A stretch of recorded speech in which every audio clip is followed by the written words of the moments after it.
ایک باب اور پڑھ لیں.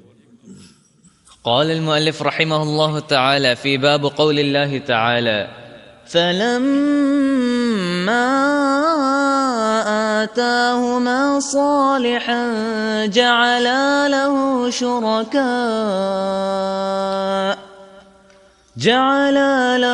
شركاء فيما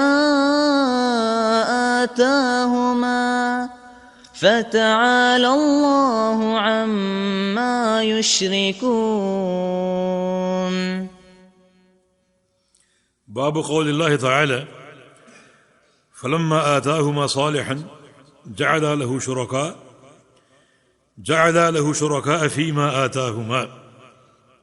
اس باب کا مقصد ان لوگوں پر رد ہے جن کو اللہ رب العزت اولاد کی نعمت دے اور اس نعمت کو پا کر وہ اللہ کا شریک مقرر کریں، یعنی بچے کا نام ایسا رکھیں جس نام میں اللہ تعالیٰ کے ساتھ شراکت کا اظہار ہو رہا.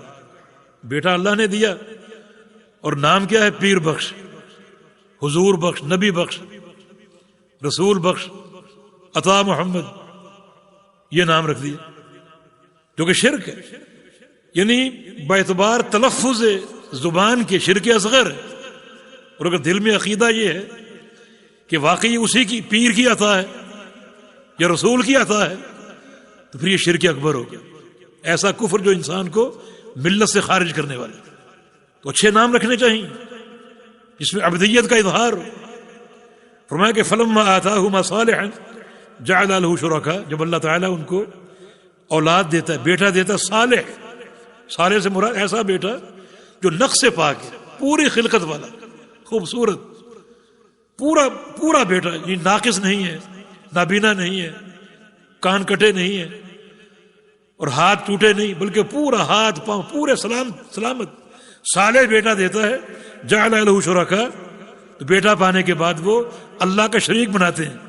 فیما آتاہما، جو اللہ نے دیا اس میں دوسروں کو شریک کرتے ہیں، دوسروں کو شریک کرتے ہیں. شریک کرنے کی کئی صورتیں. ایک معنی وہ اظہار کرتے ہیں کہ یہ بیٹا فلاں کی دین ہے، فلاں پیر کی دین ہے، فلاں قبر پر ہم گئے تھے اور وہاں جا کر نظر مانی تھی، اب بیٹا ہو گیا، یہ اس کی عطا ہے. یہ شرک کی صورت ہے، یہ شرک اکبر ہے. ایک صورت کیا ہے؟ بیٹے کا نام ایسا رکھا جس میں شراکت کا اظہار ہو رہا ہے، ایسا نام رکھا جیسے ہم نے نام بتایا، یہ بھی شرک ہے. یہ تلفظ کی حد تک شرک اصغر ہے، لیکن اگر یہ بات عقیدے کا حصہ ہے پھر یہ شرک اکبر ہے. آگے پڑھیں. قال ابن حزم اتفقوا على تحريم كل اسم معبد لغير الله كعبد عمرو وعبد الكعبة وما أشبه ذلك حاش عبد المطلب. وعن ابن عباس في الآية قال لما تغشاها آدم حملت فآتاهما إبليس فقال إني صاحبكما الذي أخرجتكما من الجنة لتطيعاني أو لأجعلن له قرني أيل فيخرج من بطنك فيشقه ولا أفعلن يخوفهما سمياه عبد الحارث فأبى أن يطيعاه فخرج ميتا. ثم حملت فآتاهما أيضا فقال مثل قوله وأبيا أن يطيعاه فخرج ميتا. ثم حملت فآتاهما فذكر لهما فأدركهما حب الولد فسمياه عبد الحارث فذلك قوله جعل له شركاء فيما آتاهما. قال ابن حزم، علامہ ابن حزم رحمہ اللہ، اندلس کے فقیہ اور محدث، 5ویں صدی ہجری کے یہ علماء میں شمار ہوتے ہیں اور بڑے مجتہد تھے اور بڑے محب سنت تھے، اور یعنی طلبہ کی فائدے کے لیے یہ بات کہ ان کی قوت حفظ کیسی تھی، یعنی کس طرح وہ کتابیں پڑھتے اور پھر یعنی وہ حافظ ہو جاتے. ان کے حاسدین بہت تھے اور حسد میں آ کر بعض لوگوں نے ان کا پورا مکتبہ جلا دیا، لائبریری پوری جلا دی. اپنے گھر پہنچے، لائبریری دیکھی، وہ خاکستر ہو چکی. ملال ہوا، افسوس ہوا، اور پھر انہوں نے اس وقت کچھ شعر کہے جس کا مفہوم یہ ہے کہ میری کتابیں جلانے والوں، تم نے صرف کتابوں کے کاغذ جلائے ہیں، ان ساری کتابوں کا علم میرے سینے میں موجود ہے، مجھے کوئی نقصان نہیں ہوا اس کا، صرف کاغذ جلائے ہیں تم، علم سارا میرے پاس موجود ہے، جہاں جاتا ہوں میرا علم میرے ساتھ ہوتا ہے، جہاں بیٹھتا ہوں میرا علم میرے ساتھ ہوتا ہے، اور کل جب مروں گا تو میرا علم میرے ساتھ میری قبر میں اترے گا۔ تو یہ ہمارے سلف کا حافظہ کہ کس طرح وہ محنت کرتے اور مخلص کتابوں کے لیے پڑھتے، اور وہ ان کو یاد ہوتی، اور حفظ کا ایک تعلق تقوی کے ساتھ بھی ہے، ورع اور پرہیزگاری کے ساتھ بھی ہے۔ جیسے امام شافعی رحمہ اللہ، ان کا شعر آپ کو سنایا تھا، اور وکیل نے ان کو نصیحت کی تھی کہ قوت حافظہ کے لیے جو ہے وہ ترک معاصی، نافرمانیاں چھوڑ دو۔ ابن قیم رحمہ اللہ حج کے لیے نکلے تو قلم اور کاغذ ہاتھ میں لے لی، بڑے کاغذ اور قلم ہاتھ میں لے لیا تاکہ سفر حج میں وقت ضائع نہ ہو۔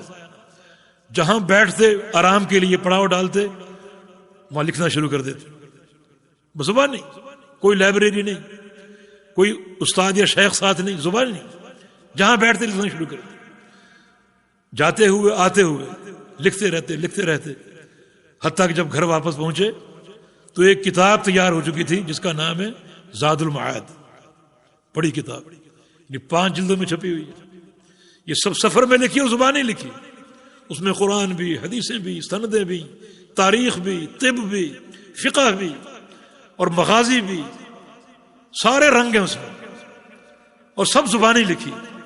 یہ ان کا قوت حافظہ۔ امام بخاری نے ایک مجلس میں 15,000 حدیثیں سنی اور سب حفظ ہو گئی۔ تو اللہ رب العزت ہمیں ان علمی اشتغال کی ایسی توفیق دے کہ بس اس ماحول میں ہم گھر جائیں اور اسی ماحول کے ہو کر رہ جائیں، جس سے علم جب حفظ ہوگا، اور یہ بڑے شرف کی بات ہے، فاحفظ فکل حافظ امام، علم کو حفظ کرو کیونکہ حافظ ہی امام ہوتا ہے، حافظ ہی امام ہوتا ہے۔ نبی علیہ السلام کی حدیث ہے، امامت وہ کرے جو حافظ ہو، جو حافظ ہو۔ عمر بن سلمہ کا واقعہ کتنا عجیب واقعہ، اس کی قوم کے لوگ آئے، اسلام قبول کر لیا، اللہ کے پیغمبر نے فرمایا کہ اب تم واپس جاؤ اور جا کر ایک مؤذن رکھو جو اذان دے اور جماعت کا اہتمام کرو، اور فرمایا کہ جماعت وہ کرے جو زیادہ حافظ ہو۔ واپس آئے، وہ بوڑھے بھی تھے، جوان بھی تھے، اور نبی علیہ السلام کی نصیحت کے مطابق اب وہ سوچنے لگے ہم میں حافظ کون ہے، تو زیادہ حافظ کون نکلا؟ ایک 6 سال کا بچہ یا 7 سال کا، روایتوں میں 6 بھی اور 7 بھی مذکور۔ وہ زیادہ حافظ تھا۔ زیادہ حافظ کیوں تھا؟ اس کو شوق تھا، وہ اپنے گاؤں سے نکلتا اور مدینے کے راستے میں جا کر بیٹھ جاتا، بعد اوقات صحابہ کے قافلے گزرتے، ان کو روک لیتا اور کہتا جو نئی وحی اتری ہے مجھے پڑھ کے سناؤ، وہ سناتے اور وہ اس کو یاد کر لیتا۔ زیادہ حافظ نکلا، اس کو امام بنا دیا گیا، امام بنا دیا۔ دیکھیں شرف امامت، فاحفظ فکل حافظ امام، حفظ کر لو علم کو، حافظ ہی امام ہوتا ہے، حافظ ہی کے پاس امامت کا شرف ہوتا ہے۔ جی تو علامہ ابن حزم رحمہ اللہ فرماتا ہے کہ اتفقوا علی تحریم کل اسم معبد لغیر اللہ، کہ علماء کا اتفاق ہے اس بات پر کہ ہر وہ نام حرام ہے جس نام میں غیر اللہ کی عبدیت ہو، غیر اللہ کا بندہ، فلاں کا بندہ، فلاں کا بندہ، غیر اللہ کا عبد جس میں ہونا ظاہر ہوتا ہو وہ نام حرام ہے۔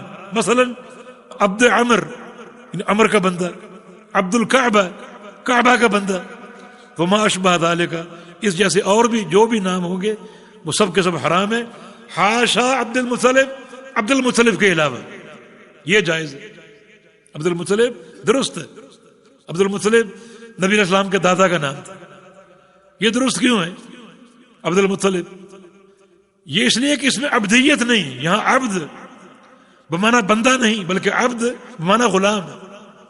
قصہ یہ ہے کہ عبد المطلب کا بچپن مدینے میں گزرا تھا، اور ایک بار وہ مکہ آئے اپنے چچا مطلب کے ساتھ، مطلب ان کے چچا کا نام، ان کے ساتھ وہ مکہ آئے۔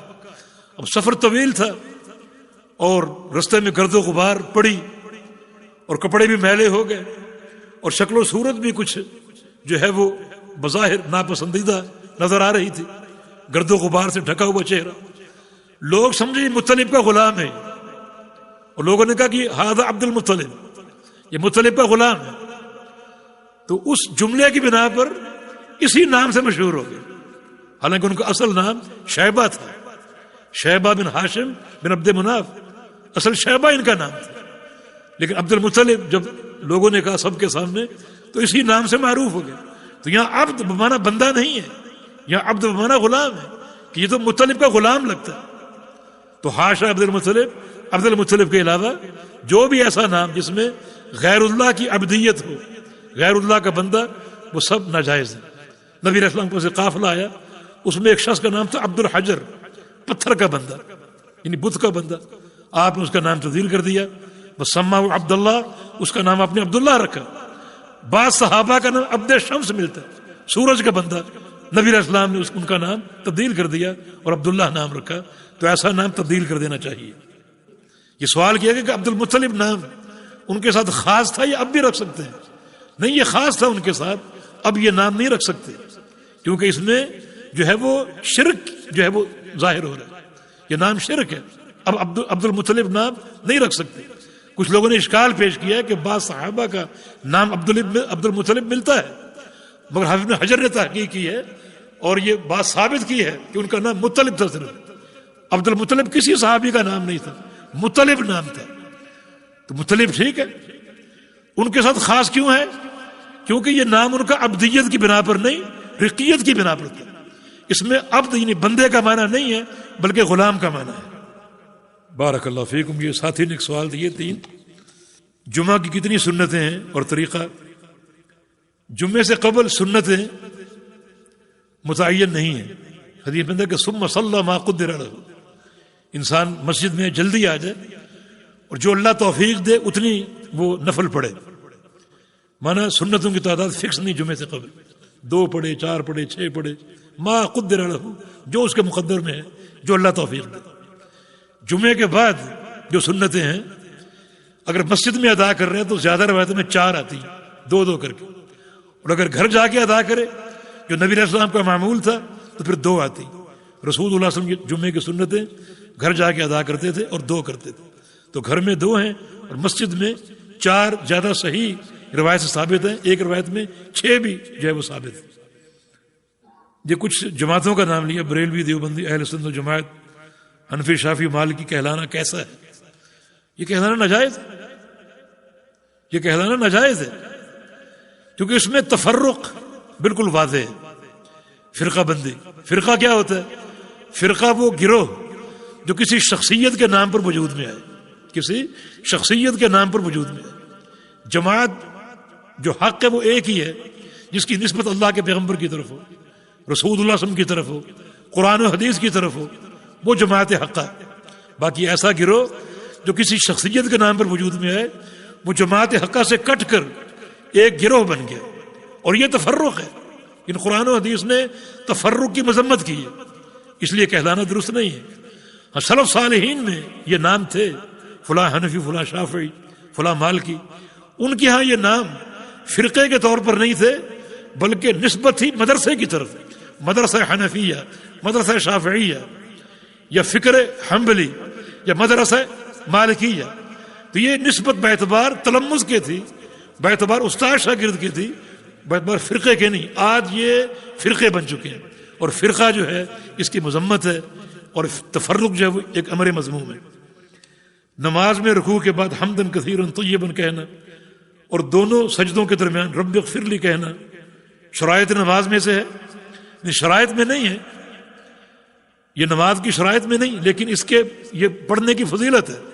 صحیح بخاری میں روایت ہے، ایک صحابی نے یہ الفاظ جہر سے پڑھ دیے، ربنا لک الحمد حمدا کثیرا طیبا مبارکا فی، زور سے پڑھ دیے۔ تو اللہ کے نبی صلی اللہ علیہ وسلم جب سلام پھیرا تو پوچھا من القائل، یہ کلمات کس نے پڑھے؟